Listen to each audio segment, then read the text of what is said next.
शरीर, ये पुतला। अब यहाँ जो बैठे हैं ये सारे चेक करें, ये जो दिखाई दे रहा है ये आप हैं। जिस दिन आप शरीर छोड़ोगे तो ये पूरा शरीर रहेगा, ये सब दिखेगा जितना दिखाई दे रहा है, परंतु आप नहीं रहेंगे उस दिन। तो आप कौन है? आप कौन है जिसकी वजह से आप मेरी बात सुन रहे हैं? आप कौन है जिसकी वजह से आप सीधे बैठे हैं? ऐसे ही कभी कभी कोई लुढ़क नहीं जाता अचानक, क्या हो गया? वो निकल के चली गई, बॉडी गिर गई। तो किसकी वजह से बॉडी सीधी बैठी है? किसकी वजह से हम अभी खुद उठ के चल सकते हैं? ऐसी कौन सी शक्ति जिसके निकल जाने की वजह से इसको उठाने के लिए 4 लोगों की जरूरत पड़ती है? अभी तो हम खुद ही उठ जाते हैं और वो निकल गई यदि, तो इसको उठाने के लिए 4 लोगों की जरूरत पड़ती है।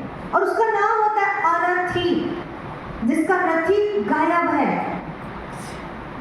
प्लस रथी, केवल रथ है ये रथ को उठा रहे हैं क्योंकि इसका रथी, इसका ड्राइवर चला गया।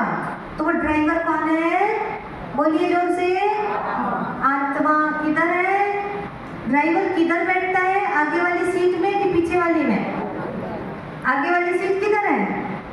ये सामने, कांच के जस्ट पीछे बैठना पड़ता है ताकि सब दिखाई दे। ऐसे ये आंखें रूपी कांच खिड़की के जस्ट पीछे बैठी है आत्मा यहाँ, और यहाँ बैठ के देख रही है। ये निकल जाए तो ये आंख होते भी देख नहीं पाए। तो आंख नहीं देखती है, आत्मा आंखों से देखती है। कान नहीं सुनते हैं, आत्मा कानों से सुनती है। क्लियर? आप कौन हो? आप दिखाई देते हो? दिखाई देते हो? नहीं? हाँ बोलिए तो सही। नहीं दिखाई देते? आप साकार होकर अर्थ नहीं तत्त्वोपपद्यते, तुझे ये शोभा नहीं देता है, तुम नपुंसक मत बनो। क्या नपुंसक बन के बैठे हो? क्षुद्रम हृदय दौर्बल्यम त्यक्तो उत्तिष्ठ परंतप, हृदय की तुच्छ दुर्बलता को त्याग और उठ परंतप, खड़े हो जा, युद्ध कर, उठकर खड़ा हो, युद्ध कर। इस तरह की बात भगवान कहते हैं। तब फिर अर्जुन कहते हैं उस समय, सीदंती मम गात्राणि मुखम च परिशुष्यते, मेरी इंद्रियां शिथिल हो रही है, मेरा मुख सूखा जा रहा है और शरीर में कंपन हो रहा है, और हाँ धनुष बाण बाण धनुष हाथ से गिर रहा है, मैं युद्ध करने में समर्थ नहीं हूँ केशव। तब जाकर के भगवान क्या कहते हैं अर्जुन को? दूसरे अध्याय के 11वें श्लोक से ज्ञान देना शुरू करते हैं और कुछ समय भी फटकार लगाते हैं। और क्या कहते हैं?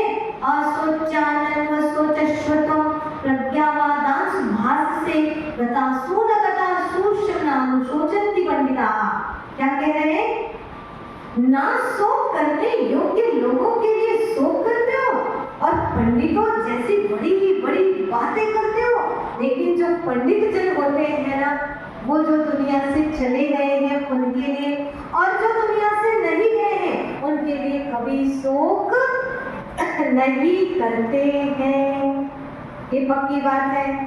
तुम पंडितों जैसी बातें तो बड़ी बड़ी करते हो, लेकिन क्या प्रज्ञावादांश भास से प्रज्ञावानों की तरह बातें करते हो।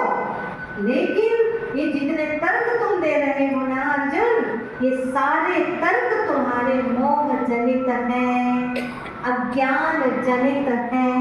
हम लोग भी कभी कभी तर्क देते हैं। क्या कहते हैं पता है? अगर आपको कह दिया जाए कि ये आपकी दुश्मन है, कौन? ये थोड़ी बोलेंगे हम लोग कि आपकी पत्नी आपकी दुश्मन है, आपके बच्चे आपके दुश्मन, ये थोड़ी बोलेंगे। इनको मार डालो, ये थोड़ी बोलेंगे। आपके गुरुदेव को मार डालो, ऐसे थोड़ी बोलेंगे। क्या बोलेंगे? कौन दुश्मन है? ये तंबाकू आपकी दुश्मन है, ये गुटखा आपका दुश्मन है, ये आलस्य आपका दुश्मन है। जल्दी उठो, जल्दी तैयार हो, बच्चों को तैयार कर दो, खुद भी तैयार हो के इधर आ जाओ।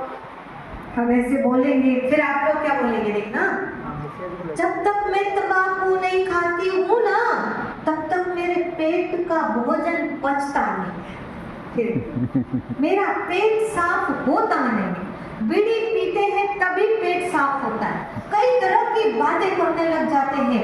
एक ट्रक चलाने वाला भाई बोले, जब तक मैं शराब का थोड़ा डोज नहीं लेता ना, तब तक थोड़ा अच्छे से ट्रक नहीं चला पाता, आलस आने लगता है। तो ये तर्क कहाँ से आ रहे हैं?